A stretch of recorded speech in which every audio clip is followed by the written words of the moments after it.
Shalom, Yashrala. This your brother Dawada, coming back at you with this here truth again. First and foremost, I want to give all praise, honor, and glory to Yahweh, Bahashem, Yahweh Shai, Bahashem, Rakakudash. Double honor to the apostles and the elders of the great millstone that taught us this truth and that rule well. And salutation, much love for your Aki and pushing this truth and sincerity over the four corners of the earth and enduring afflictions to feed and edify the elect. So I want to jump into this here quick little lesson, which is inspired by this here article that says, whitewashing genocide. Rick Santorum blasted after declaring U.S. birth from nothing and dismissing Native American culture. All right, because this is a lot of things that they like to do. You know, they like to commit these crimes and these atrocities across the globe, and then always say, "Oh no, that wasn't us." You know, and I always say that that's like a, basically like a Jedi mind trick right there. You know, these Edomites, every time they always want to say that they're proud to be an American, their forefathers fought for this land, they died for this land.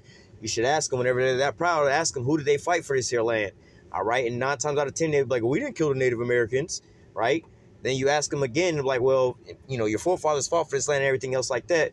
Who were the slave owners? Y'all didn't never had no slaves. No, we didn't have none of those. Like, well, what time period did you come over here? Because there was Edomites over here that was still in the land and genociding the so-called Native American Indians. And then right after that, you had more Edomites that was enslaving the so-called Negroes over here, man. All right. So, I mean, and those was the people that, quote unquote, was building up this here place. So where were you at those points of times? All right. Let me jump down a little bit. It says,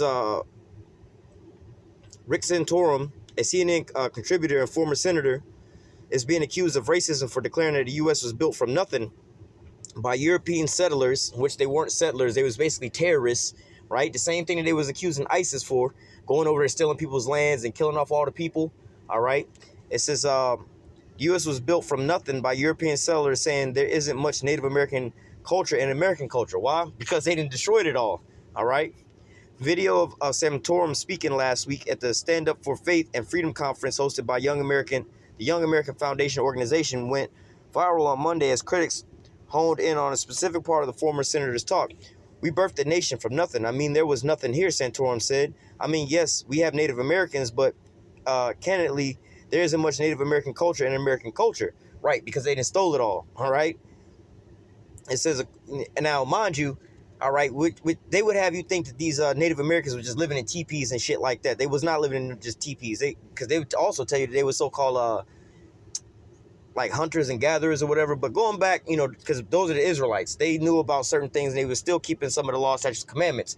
So just like when you go into the laws about the land Sabbath and things like that, this same thing. That's why they was using the damn teepees. But they actually had buildings, right? Like there's a lot of places in America where you can find those buildings. Like where I live, there's a lot of these what they call like national parks or preserves or anything like that, where it's like Native American land, all right, where they pretty much have it all roped off and everything. Like you can walk through it.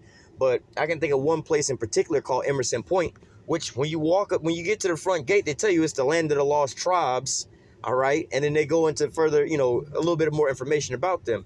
But when you go out there as well, you see remnants of old buildings, all right, with chimneys and things built out of stone. It's not like they was living in teepees and things like that. So, there was actually buildings and things like that all the way over here. How the hell you got the damn pyramids out there in the Yucatan Peninsula? They can build pyramids, which are quote unquote buildings, but they ain't have a building to live in. Come on now. This is according to Santorum's take on American history. Mostly European settlers worked from a blank slate when coming to the U.S. and set up the country that was based on the Judeo-Christian principles, which these are all lies, man. All right, because they came over here and they enslaved us, and we built up this here nation for their ass, man. All right, and if it wasn't for the Native Americans, they wouldn't know how to farm to live over here to begin with. All right, and then they talk about there ain't no American culture. Well, then why the hell in the military y'all named the majority of y'all, a lot of y'all weapons after what the so-called Native Americans had? You got like the Apache helicopter, Tomahawk missiles. All right, you have things like that. The Blackbird helicopter, all these different things like that. It's all named after Native Americans. All right. And you also have like places here in America that's still named after Native Americans. And they would tell you, oh, it was a small population. All right. Their population was damn near the same population size that we have over here in America to this same very day. All right. Now, if you can go up online and you can look up a Native American map where we have 50 states, they had 100 different nations. So it wasn't like a little patch of them here, a patch there. No, the whole from coast to coast was inhabited by so-called Native American Indians over here, man. All right. It says, according to Santorum's take on American history, mostly, we just read that. That's what our founding documents are based upon. It's in our DNA, he said. These how these Edomites go and lie about these things. It's a history that they didn't stole from somebody else. Santorum was instantly blasted on social media and accused of whitewashing the genocide of indigenous people and ignoring Native American influence on American culture and politics. Republican Mark Pocan of Wisconsin was accused Santorum of being a white supremacist for his comments. Stunningly vile, Republican Eric Savwell wrote in a reaction to the clip, Rick Santorum straight up have hand waves the genocide of indigenous people, Huffington Post editor Philip Lewis added. Some also pointed to the Iroquois Confederacy to counter Santorum's blank slate point. The Confederacy was a collection of Native American tribes that banded together to avoid the growing costs of their internal tribal warfare. It's often cited to having an influence on the U.S. Constitution. All right, in which, again, all these things come from Jake to begin with. Their court systems, like you talking about Judeo-Christians, like, well, who did that come from? That was Jake. You know, you stealing that from Jake to begin with. Just like how y'all said that was their history. No, it was our history. Just like in Europe, they tell me, oh, well, we built Europe and everything. You didn't build Europe. We built Europe, man. There was a point in time called what they call the Dark Ages, or time of the Byzantine Empire, when we built all that shit up, man. All right. In 1988, the Senate passed a resolution saying that the Confederation of the original 13 colonies into one republic was influenced by the political system developed by the Iroquois Confederacy. Other critics added CNN to the digital firing line, citing Santorum's long and controversial relation with the liberal network as a political commenter.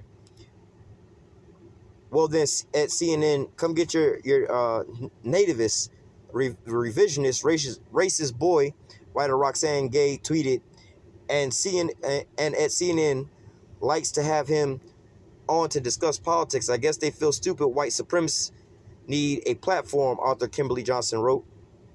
And that's the end of the article. Yep. So let's just get into a couple scriptures about these damn devils, man. All right. First thing first, we're going to go to Job 9:24, right? It says, Job 9:24 says, the earth is given into the hand of the wicked. He covereth the faces of the judges thereof. If not, wherein who is he? All right, because see, look, the earth was given into his possession as a part of his blessings. All right, and this is what he wound up doing. Covered the face of the judges, but not only that, he, akin to what, whitewashing things. He didn't whitewash history and everything like that, man. Give them another 100 years, and they would say, no, they were the ones that was indigenous to this land. There was never no Native Americans over here, man. All right, when they first came over, they wound up slaughtering off 100 million of so-called Native American Indians, man. Put the rest on reservations and so-called changed their identities, where a lot of them thinking themselves to be white people nowadays. All right, but hey, nevertheless, this is what the so-called white man does everywhere he goes, man. All right, in fact, he ain't even an American, man. All right, they were so-called runaway bandits, all right, from Europe, all right, because they was the poor over there, and then they came over this way, man, all right, to basically gain more land and everything like that, man. Let's go from there to the book of Jeremiah. Was it 16?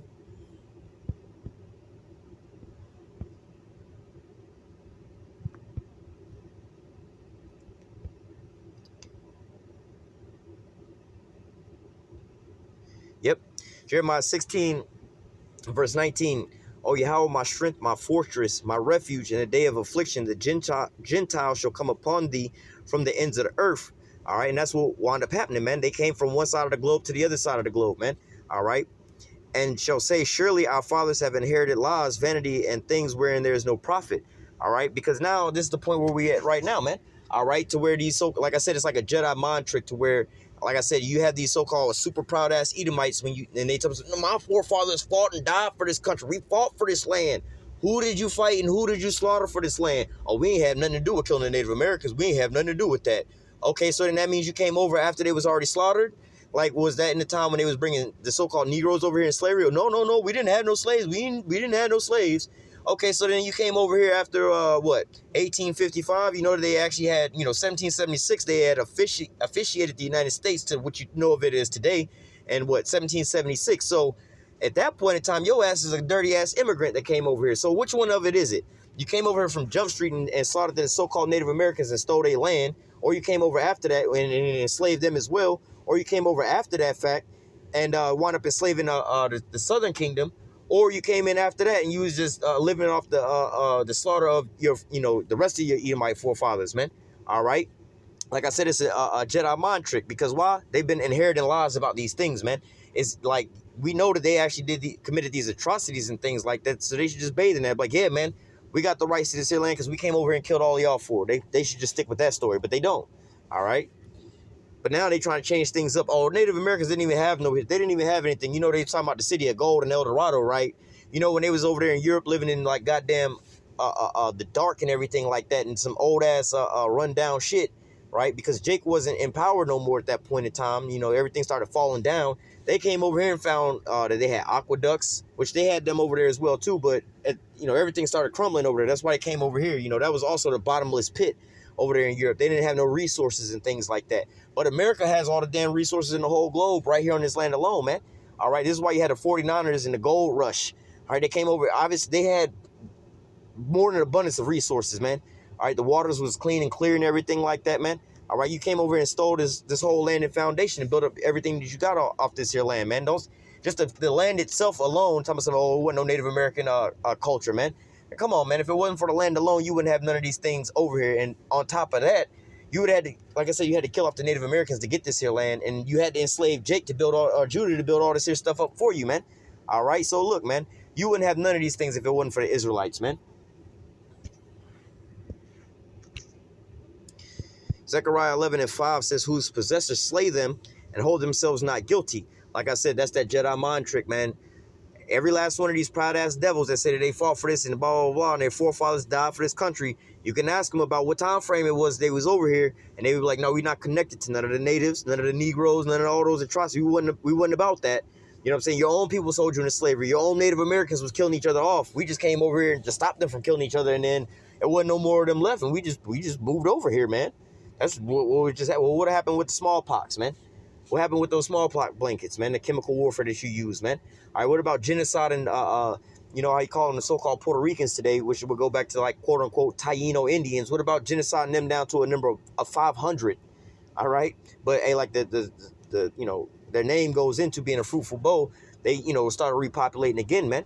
All right, but nevertheless, you know, they came over here from what, 1492 to 1619. That was when the so-called North American Indians was being enslaved over here, man. All right, and like I said, they've had their own societies and civilizations that was built up where there was a fully functioning society over here, man. All right, they didn't need nothing from nobody else. Like, think of America nowadays. America wouldn't be nothing if you was to cut America off from trading, importing, and exporting from these other nations. America will fall overnight. All right. Now, this same landmass over here, they didn't trade with no other nation across seas or nothing like that, man. And it was perfectly fine for like over 2,000 years over here, man. Perfectly fine over here, man. Had the best land until Edomites came over here, man. All right. I'll draw the point home with this one here because, you know, people like to say that they try to mix up or separate the so-called Negro oppression from the so-called Latino oppression, but it was all one and the same, and at the hands of the same people. Jeremiah 50:33. Thus say Yahweh of hosts, the children of Israel and the children of Judah were oppressed together. All that took them captives held them fast and refused to let them go. That's why we're still in this state where we're at right now. All right, the children of Israel being the northern kingdom, all right, the so-called Latinos and Native Americans, and the children of Judah, the so-called Negroes, the West Indies, and the so-called Haitians. All right, we was all enslaved over here in the same land by the same so-called white person. You still have so-called Native Americans living in what they call reservations to this same very day, man, dying of alcohol abuse, alcohol overdoses, and things like that due to the depression, all right, that they have to suffer, man. And you still have the Southern Kingdom over here that's strung out being crackheads and alcoholics and on all kind of drugs and just running rampant in the hoods, doing all kind of things because why? You put them in the ghettos and the slums and took away their way of bringing in any kind of money. All right, so then now what? They strung out on drugs and killing each other just for some crumbs off the table, man. All right, and look, we still in their possessions to this same very day, man. All right, this is why you have so-called Negroes that's walking around asking for these Edomites to acknowledge that their life even exists, man. All right, and most people can't even find a real so-called Native American Indian over here, man. All right, and a lot of them don't even know that they damn near Native Americans. Some of them walk around as if they so-called white folks, man. All right, and same with a lot of you so-called, what you think of as so-called black people, because like where I live, this is a huge population of so-called Native Americans around where we at right here, man. All right, the Seminole Indians and everything like that. We have like the Seminole Hard Rock, but there's two little cities out kind of like where I live at, Oniko and Samoset, right? Both of these neighborhoods, when you would ride through them nowadays, you would just think this is the ghettos with a bunch of black people that live over there. But when you ask them, a lot of them will tell you, like, we're not even black. We so-called Native American Indians, right? But you did have some so-called straight-up black-looking tribes like the tribe of Reuben, all right, which is the so-called Seminole Indians. All right, they look like basically just like straight-up black people, you know, minus the thick facial hair and everything like that. But, you know, a lot of these people, and they still live in the same areas, but when you go and look at a map of where the so-called Seminole Indians live and where their, you know, their biggest populations are, they still in these same areas to the same very day, man. Living in the slums and in the gutters and things like that, man. All right, so don't try to come out on the woodwork and trying to keep whitewashing these younger and younger and younger generations. Oh, the Native Americans, it was like 10 of them. They didn't really have much. They was living off in the woods, like they try to tell us about the so-called Negroes. Oh, it was, you know, you ain't know nothing. You was just swinging from trees in Africa. Y'all was over here, you know, just killing each other. So we had to come and civilize y'all, man. And then that's why people look down upon us like as if we're the dumbest people on the face of the earth. But when you really look at it, you wouldn't have none of your businesses and none of your economies and none of the things that you have if it wasn't for Jake, man. Because Jake is actually, you know, hey, we the salt of the earth, man. All right, the scriptures say we're a special people above all the people that's on the face of the earth. All right, we're the direct descendants of the Most High himself, man. So if he's the creator of all things, what kind of traits and skills you think we would have, all right? So I'm going to go ahead and close out with that. Lord willing, this here lesson was edifying unto the elect. Until next time, I say, call halal, Yahweh, Bahashim, Yahweh Shai, Bahashim, Rakakodash. Double honor to the apostles and the elders, the great millstone that taught us this truth and that well. And citation and much love for you, I can push this truth and sincerity over the four corners of the earth and enduring afflictions to feed and edify the elect. Until next time, I say, stay strong, shalom.